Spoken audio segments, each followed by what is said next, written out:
بعض لوگ ایک حدیث کی بنیاد پر غلط فہمی کے اندر مبتلا کرتے ہیں۔ حدیث المستدرک علی الصحیحین میں موجود ہے، حدیث نمبر 1552 کہ رسول اکرم صلی اللہ علیہ وسلم کا ارشاد پیش کیا جاتا ہے، اذا سمع احدکم النداء والاناء علی یدہ فلا یضعہ حتی یقضی حاجتہ منہ۔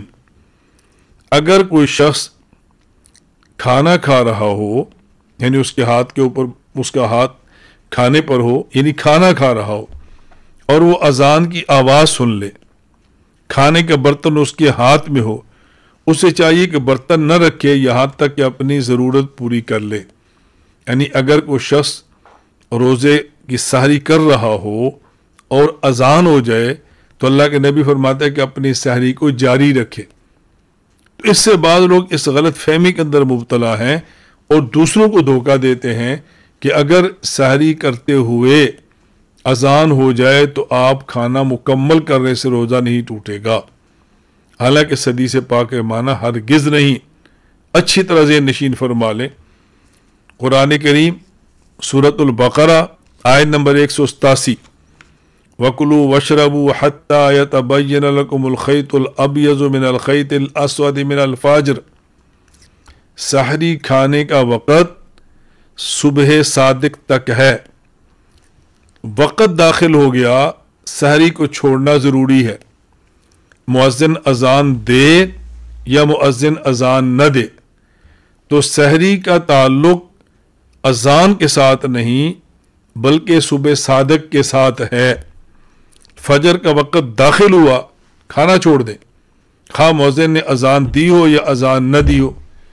ابھی فجر کا وقت داخل نہیں ہوا، مؤذن اذان دے بھی دے، سحری کا وقت باقی ہے، کھا سکتے ہیں۔ اگر وقت داخل ہو جائے، صبح صادق ہو جائے، مؤذن اذان نہ دے، تب بھی آپ نہیں کھا سکتے۔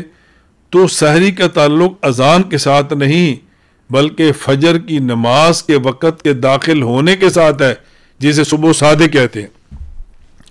یہ جو حدیث پاک ہے، اس کا مطلب کیا ہے؟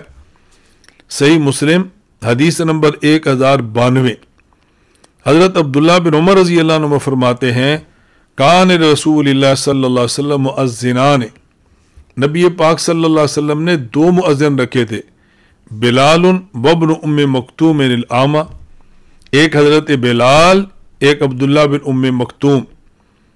فقال رسول اللہ صلی اللہ علیہ وسلم، ان بلالا یؤذن بلیل فکلوا واشربوا حتی یؤذن ابن ام مکتوم۔ اللہ اکبر۔ 2 مؤذن، ایک مؤذن بلال، ایک مؤذن عبداللہ بن ام مکتوم۔ اب دیکھو اس حدیث میں بالکل وضاحت آ گئی۔ بلال اذان دیتا ہے کب؟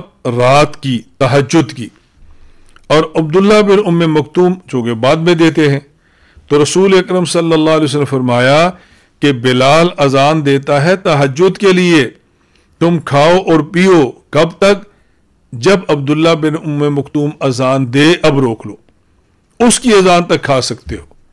تو یہ جو حدیث پاک ہے کہ جب تم اذان کی آواز سنو اور کھانا تمہارے ہاتھ میں ہو، برتن تمہارے ہاتھ میں ہو، تو کھاتے رہو، اس سے مراد حضرت بلال کی اذان ہے جو تہجد کے لیے تھی۔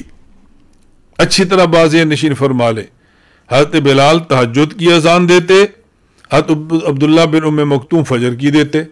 تو یہ جو اللہ کے نبی نے فرمایا کہ جب تم کھانا کھا رہے ہو اور اذان شروع ہو جائے تو کھانے کو جاری رکھو، اس سے مراد حضرت بلال کی اذان ہے جو تہجد کے لیے تھی۔ ورنہ اللہ کے نبی خود فرما رہے ہیں کہ فَكُلُوا وَاشْرَبُوا حَتَّى يُؤَذِّنَ ابن ام مکتوم، کہ تم کھاؤ اور پیو عبداللہ بن ام مکتوم کی اذان تک، جب ان کی اذان شروع ہو جائے پھر نہیں کھانا۔ تو دیکھو کس قدر دھوکہ ہے کہ مکمل بات نہیں کرتے، اللہ کے بندے پوری بات نہیں کرتے۔ ہم بحمد اللہ تعالی پوری بات کرتے ہیں تو مسئلے میں الجھن نہیں رہتی۔